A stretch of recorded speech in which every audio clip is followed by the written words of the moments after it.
So you know it's not a crime to be fascinated by all things criminal.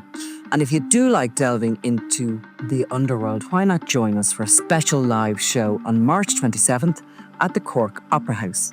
We'll be talking about the making of a cartel and all the wild and crazy stories that happened along the way. So why not join us for this special live show? Tickets from corkpodcastfestival.ie. Stephen, we're going to talk about a guy called Terry Fairfield, who you've interviewed recently. But start by telling us, and probably for some of our listeners in the South who may not know who he is, a little bit of background. Okay, so Terry Fairfield is a character who was in the UVF during the, I think, the late 80s, early 90s.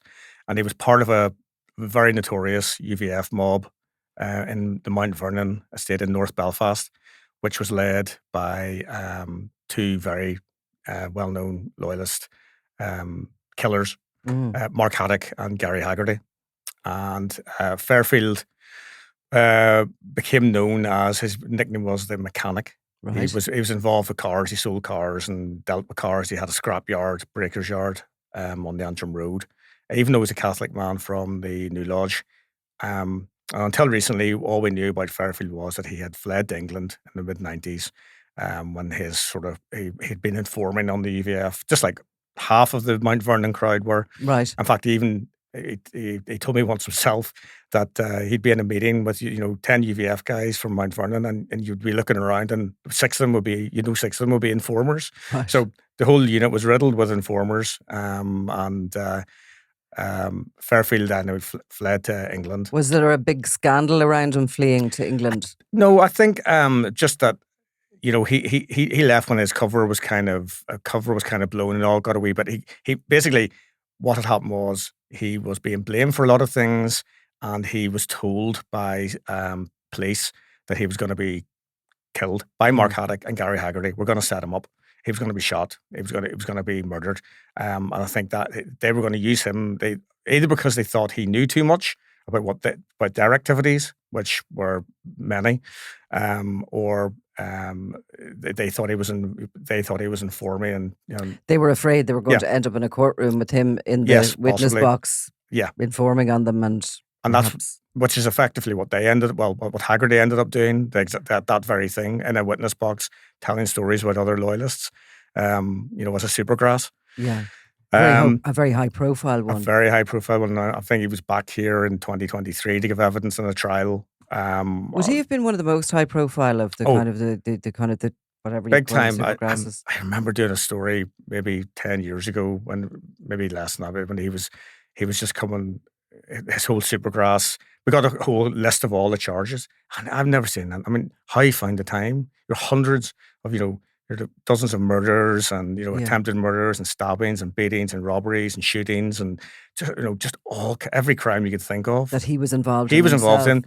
Yeah. And then he because it's different up here, because in the South, if somebody goes into witness protection, they often, they don't. There isn't that kind of legal obligation for them to admit to all their own crimes.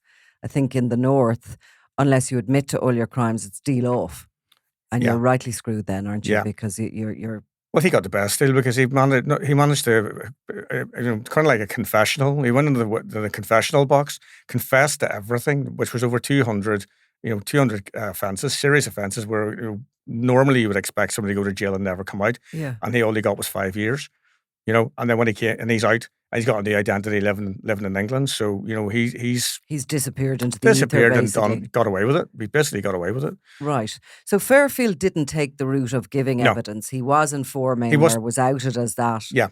The difference with Fairfield wasn't informing as like a special branch. He wasn't a special branch informant. He didn't have handlers as such. He was given tidbits of information, he says, to, I think, CID officers. He was telling, such and such is going to happen, or, such and such is under threat. You want to watch, that kind of thing. That's what he says. I'm not, saying that's... And you can never really get to the bottom of these things. No. The truth of them. No. Because, of course, it is a secret world. Yes. Spies. But I mean, the story that we did at the weekend in the Sunday World and it's on Crime World now is that Fairfield had obviously left to go to England. He actually says that he was suicidal when he left because he had no life, because his family because he'd grown up in a nationalist family in a nationalist area, Ardoyne, and then New Lodge area of North Belfast. He was his family just basically disowned him. Disowned him. Yeah, so he was. So he'd grown up in Ardoyne, which is a very Republican and Yes. very Catholic Yes. place. How does he end up in the UVF? Well, I think he started off in the Ardoyne, he then moved to the New Lodge or Antrim Road area, which is also a Republican nationalist area. And way before he joins the UVF in the 90s, he actually joins the IRA, which is something that we didn't know, and I'd never heard. I don't think anybody knew about. But in our interview last week, he casually mentioned that when he in the 1970s he joined the RA, as he called it, and he said like everybody his age, boys, young men, late teens, early 20s, which he would have been, that everybody joined the IRA. So he was on the fringes of things. He wasn't involved in, shootings and murders and that kind of thing, but he was still a member. He was still a member. He was a member. He was involved in the IRA, and he got to know, he was there at a time when a very famous IRA man, Kevin Mulgrew, was in the same unit as him, and Mulgrew, they would go on to become the North Belfast leader of the IRA. Him and Mulgrew hated each other. Right. And he says Mulgrew absolutely hated him and broke his finger on one occasion. Now, Terry's a big lad, and he was into boxing, and Terry took a hurl, as he says, a hurling stick, and beat this guy Mulgrew with it, and thought that was his death warrant. He was going to get shot, but he didn't. He left him alone. Anyway, he fled to England. He went to England for a while, came back a few years later, and he says that the IRA left him alone. He didn't want to be involved anymore. He was done with that. He bought a breaker's yard on the Antrim Road near the waterworks in North Belfast, for cars. He was obsessed with cars. He loved cars, always did. And he dealt, with Selby cars on and that kind of thing. And so that's how then he got to know Mark Haddock and the UVF ones. Because one thing, I suppose, if you're in media, moving from, for example, the Belfast Telegraph to the Sunday Life or something like that, but moving from the IRA to the UVF, would he have been known? Would the UVF have known then that he had been an IRA member? They didn't know, but Haddock did find out. You've got to remember, so Haddock's this leader of Mount Vernon UVF, really notorious sectarian killer gang that are running all kinds of drug rackets, but also sectarian killings, all kinds of every crime you can think of. Haddock's the leader of this gang, but you got to remember, and all the time, he's also a tout. He's also working for Special Branch. So he's paid for by the state, and he finds out that he gets to know Terry from Terry Fairfield through the breaker's yard, through cars, working up at the garage. They strike up a bit of friendship. They get on all right, and he gets to know with some of the other guys. Terry makes a decision that he's going to infiltrate the UVF, and he's going to start passing on information. And he's sort of saying that was an individual decision he made, that nobody approached him. No. And had Haddock been told by his own handlers that Fairfield had been previously IRA? Well, I don't know if his handlers told him, but Terry says that Haddock said to him, you were in the IRA. And it was, says, yeah, I was, yeah. But remembering that Haddock is an informer, this didn't seem to bother. I mean, you would think, being a UVF, if you were the UVF commander of Mount Vernon and you find out that one of your guys used to be in the IRA, the first thing you would do would, and he was Catholic, so there was, you think first thing we're going to shoot this guy.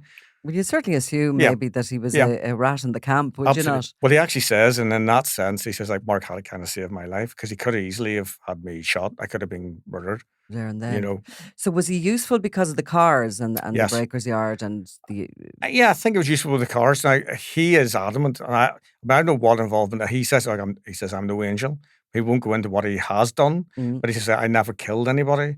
I never put anybody behind bars. It was never, when he was with any, it was just, but he does say, I saved lives.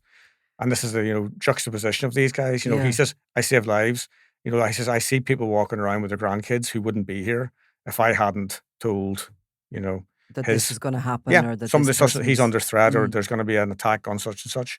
So. And there's no way of checking that, of course. Of course there's not, no. Yeah. So you're taking the word. Taking him at his word. So everything that he's told me you have to take with but he's been very consistent. If you'd go back through his story, he's repeatedly said this. I mean, when this whole issue of the car that was used in the Loughin Island attack now... Yeah, tell us about that, because he's very adamant that he'd nothing to do with that. The Loughin Island attack was in 1998 during apologies, 1994. It was the World Cup in 1994 in America, and I think Ireland were playing Italy in the World Cup match, and UVF team burst into a bar, the Heights bar in Loughin Island, and just sprayed machine guns, just killed whoever they could. A lot of six innocent Catholics just watching the football were murdered. Right. And it came out that it has been claimed that Terry Fairfield provided the car used in that attack. And he has repeatedly said, and he wanted to go on record, and that's the reason why he wanted to do the interview last week, was to make it clear that's complete and utter nonsense. He says he Right. did not do that. He explained that he did own the car very briefly, but he was never even in the car. And where did it come out? Was it during a court case that it came out that No, this it's just car? been said. It's just been said. It's been said, yeah, Yeah. and repeated. Repeated he was a getaway driver in another murder. He says that's completely untrue as well. So there's stuff on the internet. If you could Google Terry Fairfield, you'll see, oh yeah, he's the mechanic. He supplied cars to the UVF. He supplied the car for Loughin Island, and he says he wanted to clear that up because he said that's just not. So what he says about the car is he briefly owned it but didn't own it at the time? Yeah, because he had this garage. He said the car was outside his house. He would buy cars and then send them. He actually was at that time was sending them down to Dublin, where the engines would be sold to be broken up, and he would make a few quid. So this car, the only thing that was valuable about this car, it was a triumphant acclaim, which I don't even know what that is, not being a car person. But it had a Honda engine. He said, but the only thing that was made this car valuable was the registration. It had a reg that was worth money. Yeah. So he had it sitting outside his garage, but he wasn't in at the time. He had a wee fella who worked with him, and he couldn't get hold of Terry. It was days before mobile phones. He thought the car was for sale. He sold it to a guy in Rathcoole in North Belfast, and got 25 quid for it. Terry says, he thinks he got £15 for the sale of this car, and that was it. He then gets a call after the Loughin Island attack. And he's from the police saying, "You own this car. You need to come and speak to us." And he says, "What? What are you talking about?" He says, "Well, yeah." And as he puts it, there are 6 dead bodies in here, and this car was used in the attack. So Terry says he went straight down to Tennant Street Police Station in I think it's just off the Shankill. And he spoke to the Phil Dementia. The car was there. I've never in it. Never. I didn't know that at the time. This is the guy who sold it. Phoned the guy who worked with him who sold it. He came down. Terry says, I left. I was told I could go, and that was the end of it. They have the guy who had the car last. I'm away. Had nothing to do with me. So he is annoyed that this keeps coming up, that he supplied the car for Loughin Island. And was it shortly after that he went to the UK? Yes. Well, after Loughin Island, he says Haggerty and Haddock, where he was told we're going to set him up. He knew too much. There was heat was coming on. I think Loughin Island and a number of other killings. People were getting very fed up, and there were moves against them, and I think they were getting very, very. The game was going to be up for Haggerty and Mount Vernon, and they were worried. So yes, that's I think about 1996, 97. Fairfield left to go to England. And did he leave everything behind him and just go? Well, yeah, he says his family, obviously, when he became known that he was linked with the UVF, he lost contact his family, his sisters, and he says his brother did come over with him, but he said his sisters did just, they didn't want nobody wanted anything to do with him. He's tried patching that up. There's been some element, but he's basically that side of the family was gone. He went to England. He said he was suicidal. He said he thought his life was over. And then he ended up getting a job working behind the bar, and then he enjoyed the crack. And he says, and when the bar came up for sale, he says he got a loan out and he bought it. And he said it was the best decision he ever made. So he literally went on his own and left all his past behind. Yeah, well, I think his partner's been with him the whole time. I think she's still there, and she's still with him. I think she would have been with him at the time. And have you any idea what he's just been pulling pints, has he? Well, I know that the bar that he went to in Newport Pagnell, which is just it's near Milton Keynes. It's like a wee enclave of Milton Keynes, which is a man-made village or town in England, not that far from North London, kind of in between that and Birmingham. He bought this bar. I think it's called the Black Bull Bar, and so he sets up there, And he says he really enjoys it. It goes, he gets really well. And that's the other reason why he wanted to set the record straight, because when these stories come up, people who he drinks with or works with read about it online, everything's online now. So somebody was, did you do that, Terry? Did you? And he has to, no, I didn't do that. So he's having to explain himself to his new friends, that he's got in England. So in the meantime, you had the peace process here in Ireland, and Haddock and Haggerty are both before the courts. Haggerty has gone state witness and gives a lot of evidence and goes into witness protection. So he goes ghost, basically. But Haddock goes to jail for a lengthy period of time and, of course, is only recently released. So what happened with him? Okay, so Haddock, it takes Haddock to go to England to commit a crime to finally get a proper jail sentence. Haddock was awaiting trial when he was in England. He was awaiting trial for the whole Supergrass. He was being... And what year were you talking then? Well, he went... Now, in 2005, Haddock gets jailed for... I think he got like 10 years for an attack on a bouncer.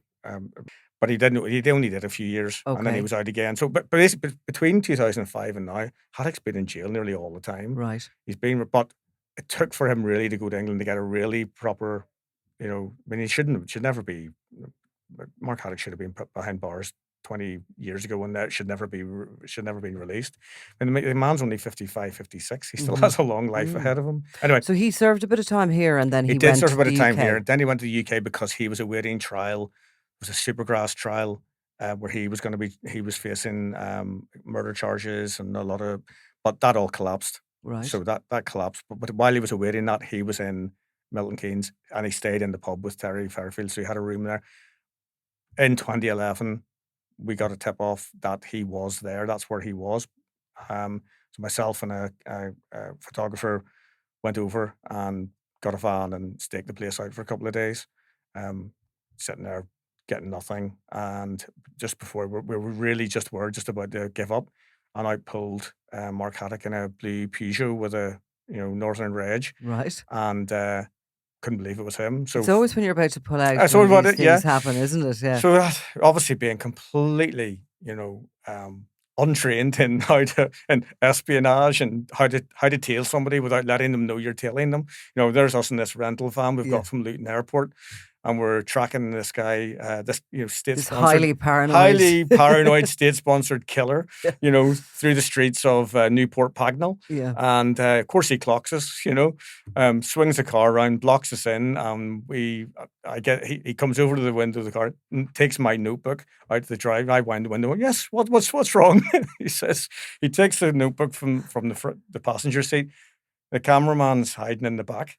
Obviously can't get a picture of him. So the cameraman, being who he is, jumps out the back and starts taking photographs of him. Right. And that's where that photograph of him, that's snarling coming. He's wearing a sort of green hoodie top, and he's coming. He looked snarling at the camera, and that's where that came from. And that's then when he bit the eyebrow off the scary. Yeah, terrifying. I mean, I look back now and think, that was crazy. Yeah. That was absolutely crazy. I mean, you would, if you were doing a risk assessment, you would never have done that job. No, I would imagine nowadays as well, the employer mightn't allow you to do that kind of thing either. No. With HR and various things like that. But the thing that we were as soon as it was over, we were, because obviously this is in the street. Yeah. We're concerned the cops are going to be called. We get out of there, and all we're interested in is getting the camera so we can get the pictures, and no, they aren't taken from us. Yeah.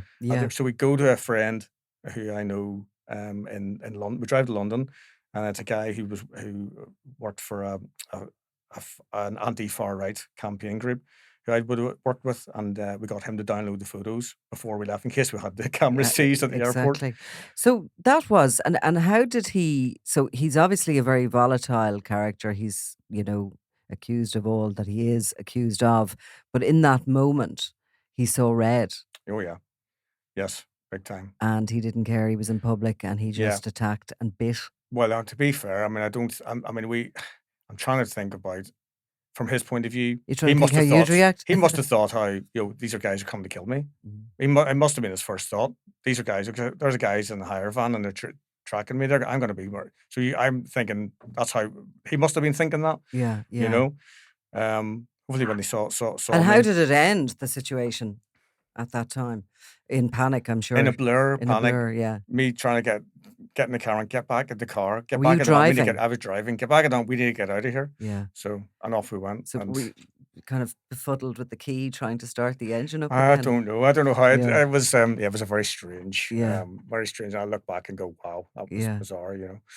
Um, But then it was only about a year later, I think, then that while he was still staying with Terry Fairfield, he then stabbed Terry Fairfield, tried to kill him. And there's right. no doubt he tried to kill him. And had Um, been living with him or staying with him, Still your staying with belief, him. for a Yeah, year. he'd been staying with him And for a what couple of years. happened on that occasion? Was it a row Well, between them? Terry says, well, he believes that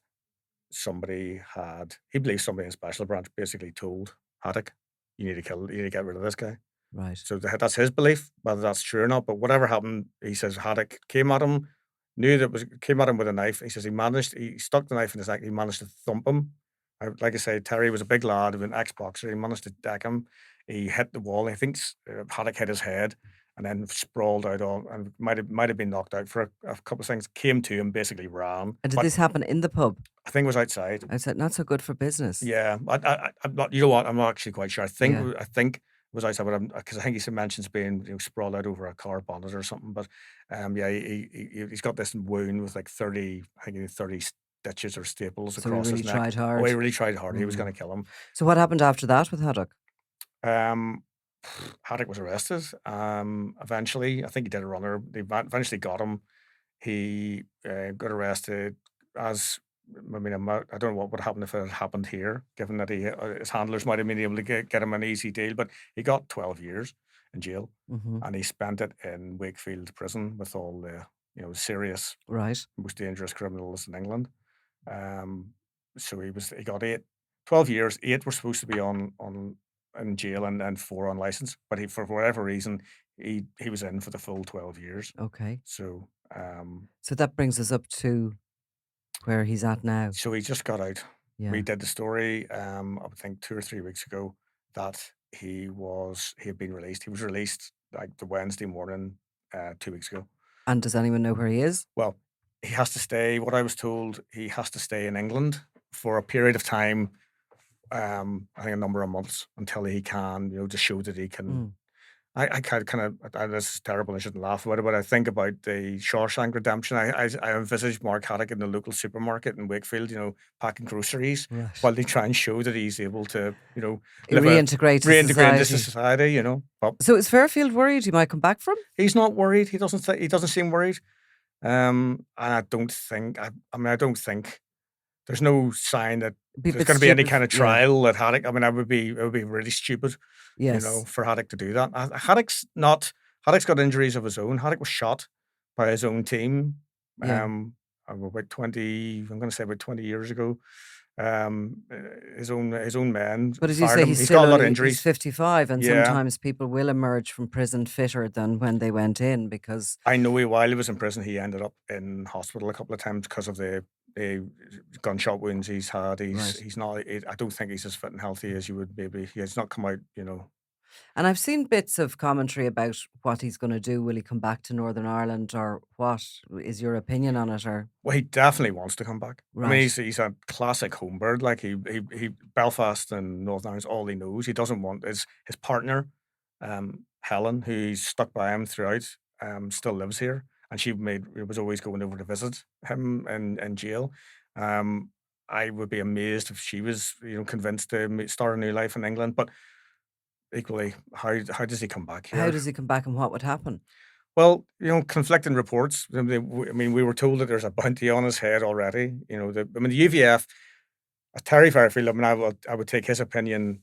He says, I mean, he would be surprised if the UVF, if he came back here, that he survived 6 months, basically because of it's a ticking time bomb for various reasons and in various ways. Haddock. All he's done, and he's been Yeah. an informant. Yeah, and he, what is he prepared to do? Is he prepared to go to court on other people? Although how reliable a witness he would be, all those Supergrass trials involving Mount Vernon collapsed because the Supergrass's Haggerty and the other guys who did were all deemed as unreliable witnesses, mainly because they're all lunatic criminal killers. Yeah, for So- sure. And the corroborating evidence can be difficult to get in regards to what they say. It was very with easy the passage of time. It's very easy for any barrister worth of salt to pick holes in, because these guys, while they were committing these crimes, even the guys, the supergrasses, they were obviously, they were half the time on drink or drugs, or their memories, Mm. they're not going to be the most reliable of witnesses. So it's very easy to beat them. So that's been a complete failure. The whole supergrass trial system going way back has been a complete failure. But I presume, like, certainly the media and PSNI here be watching the movements of Haddock to see if he does come back, and if he does, it would be a big. They would I'm sure there's no doubt they would really rather he stayed Mm. in England or set up a new life somewhere quietly. But Does quiet come into his? I don't know. I don't think so. And like I say, I think he would. There's no doubt he will really want to come home, and it just depends if he can he smooth it over. I think there's too many people Yeah. that he would want to take revenge or But you see can him. see that Terry Fairfield obviously believes that he is somewhat safe where he is. He's laid down his roots. He never wants to come back. No. No, absolutely no chance. No, he's happy enough with what he's done. And I mean, that's the other thing he talked about. Being, he reads reports, and there are stuff online where it says, "Oh, Terry Fairfield lives in England under was given a new identity." And it's just like, I'm not, like, I might go by my own name. I have no new identity. If I was this kind of guy, I could have gone and lived, gone into hiding. But if I had done all these crimes and had all this, why, getting opening a bar Mm. is not the kind of thing you would do. It's very public. It's like, very public, yeah. yeah. So he says, I'm not hard to find. He says, Exactly, and that's where he has to be every day, I suppose, if he's owning it and working in it. He doesn't feel he needs to look over his shoulder, so. I don't think so. He didn't give that in. He didn't give that view that he felt in any kind way worry, whether that was bravado or not. I mean, I think I'd still be a wee bit worried if I had that kind of beef with Mark Haddock. Yeah, I think I would be too, yeah. Yeah. But maybe we're made from different ingredients than Terry Fairfield. Well, Stephen, thanks very much. That was a really interesting story. Thank Okay. you very much. Thanks, Nicola. All the best. If you're a crimeworld.com subscriber, you've probably already binged on our latest exclusive podcast series, The Regency 10 Years On, from the hit that changed gangland forever. This 6-part anniversary special revisits that fateful day when David Byrne was shot dead at the Northside Hotel, igniting a bloody feud between the Kinahan and Hutch gangs, one of the deadliest rivalries in Irish history. Here's a taste of the new series, exclusive to crimeworld.com subscribers. So that Friday was one of those really quiet days. I mean, we all knew that Daniel Kinahan was in Dublin for the Clash of the Clans boxing weigh in. At least we knew he was due into Dublin the next day. That Clash of the Clans bout match had been heavily advertised. But the day itself there was just little going on.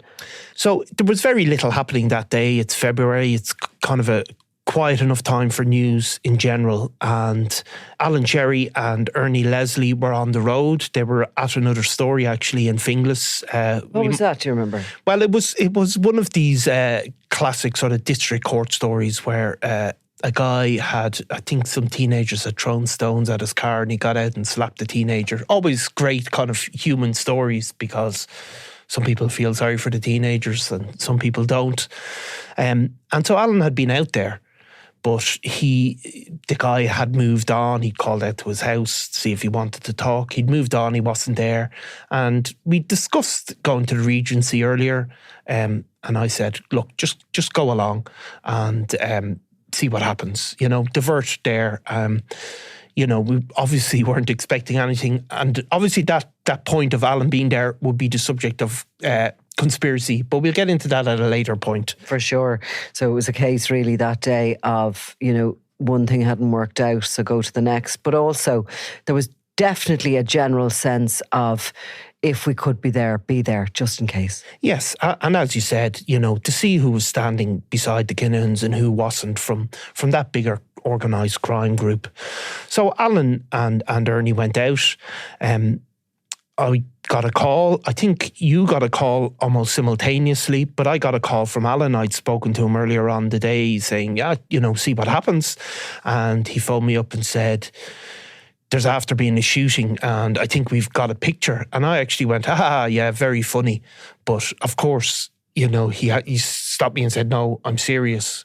There's some guys come out with a gun, there's shots fired and there's total and utter chaos.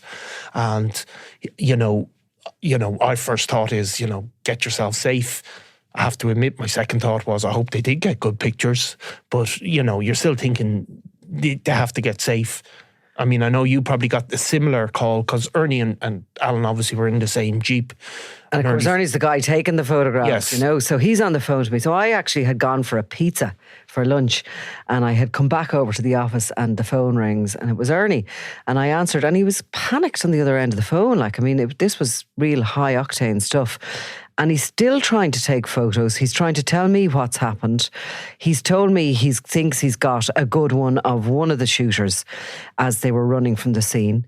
He was trying to call up the photograph on the back of his camera. Yeah. Because it would have taken him a while to get it onto a screen, but he'd also sent it into the office. Yeah. You know what I mean? So he was kind of in the middle of doing a number of things. And as I was on the phone to him from memory, the photograph came into the office and we put it up on the big screen. And it was clear to see that this wasn't just one of the shooters as he suspected, but it was two. One of them was dressed as a woman. Which is, of course, there was also this confusing story about guards coming in with weapons, and obviously we know now that they weren't ERU guys, they were guys dressed as them.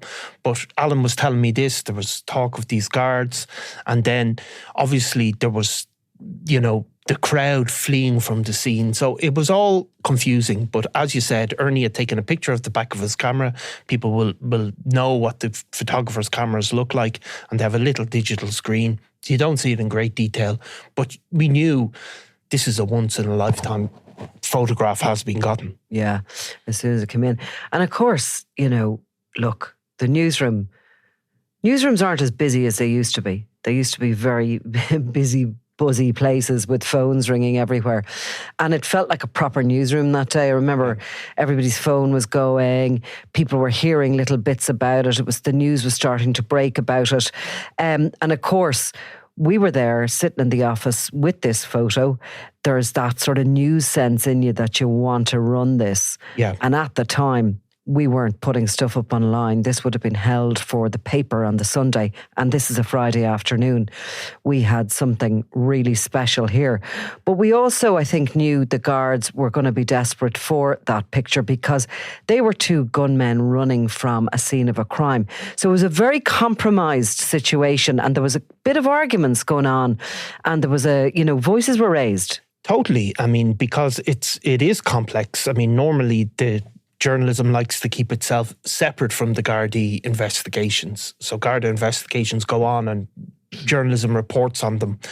But obviously then you're put in this compromising position because you have guys running out visibly with handguns in their hands. And, they're obviously then disappeared into the ether. And you have to have a discussion about what is your civic responsibility in terms of, do you help the guards? You don't want these armed gunmen to run down the street and kill another few people. So it was a complex one, and people were aware straight away that the guards are going to want these pictures and want to use it for their purposes. And we also have our purposes, which is to tell what happened and to report on the news. So there was a conflict straight away. From my memory, as the afternoon went on and I was talking to contacts and to other people who were involved in crime journalism, etc., it became apparent that there were no guards at the weigh-in. That in actual fact, the guards didn't seem to be there at all. They were called literally by the hotel and had arrived in response to what had already gone on. Of course, David Byrne had been shot dead in the reception of the hotel. We were getting photographs in later in the day, which showed a very shocked-looking Liam Byrne standing outside the hotel, his hands in his pockets, standing beside his cousin, Liam Rowe, another significant cartel member. There was no sign of Daniel Kinahan. I was getting calls from people who were telling me that these professional killers had been flown into the country and had already been flown out. There was rumours, there was spin, and also there was the general, I suppose, conversations in regards to, oh my God, what is going to happen next? I mean, all anyone knew for sure was something was going to happen. David Byrne was a very, very senior lieutenant. He was also from criminal royalty, from the Byrne family. His brother-in-law is Thomas Bomber Kavanagh. You know, his brother is Liam Byrne, and he's very much at the heart of the Kinahan cartel. We knew from the beginning that this attack had occurred as part of the rivalry between the Kinahan and Hutch factions of what was once the one organisation. And I think everybody was really trying to predict what this might lead to, but nobody could have guessed. Nobody could have guessed. And of course, those rumours straight away went around. It was straight away focused on the Hutch gang. But at this time, if you remember, while there had been other incidents, for example, an attempted hit on Jerry Hutch in Lanzarote, it wasn't, those incidents weren't always public. People were straight away thinking this isn't the type of normal organised crime operation. They were looking at the weapons, saying, is there a paramilitary organisation involved here? Nobody knew fully. And of course, what people did fear straight away was, no matter what, people knew how big and how powerful the Kinahans had become, and the likelihood of them not striking back was inevitable. That blood was going to flow. That bit, absolutely 100%. But at that very early stage, I recall contacts of mine suggesting that the Hutches were an army. Did they have the backing of the dissidents? Was this going to, were they going to be very heavily armed because of that? They had contacts in the north. It was like as if people were trying to size up how two Premiership teams were going to play against one another. That's what it felt like. You've been listening to an extract from The Regency, 10 years on from the hit that changed gangland forever. Visit crimeworld.com and subscribe to hear the full series now. And you'll also get exclusive access to our other podcast deep dives on the Dapper Don, Christy Kinahan, Thomas Bomber Kavanagh, and more.